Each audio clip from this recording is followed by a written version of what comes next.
भारतीय helicopter rescue operation के दौरान खुद ही समंदर में गिर गया, 3 अफराद हलाक। भारतीय हेलीकॉप्टर एक फर्द बचाने निकला तो 3 लोगों को जान से हाथ धोना पड़े। हुआ कुछ यूं कि भारतीय कोस्ट गार्ड का हेलीकॉप्टर समंदर में एक कश्ती के हमले के बीमार रुकन को मेडिकल इमरजेंसी की वजह से रेस्क्यू करने पहुंचा, जहां उस हेलीकॉप्टर को बहरा अरब में हंगामी लैंडिंग करना पड़ी, लेकिन वो समंदर में गिर गया। हेलीकॉप्टर में 4 एहलकार सवार थे, जिनमें से 3 समंदर में डूब गए, जबकि सिर्फ एक को बचाया जा सका।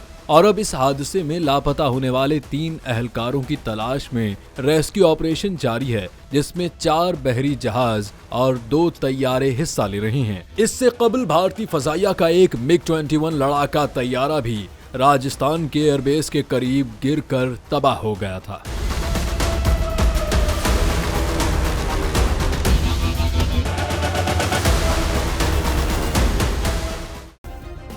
सब्सक्राइब करें और बेल दबाएं ताकि कोई खबर रह न जाए।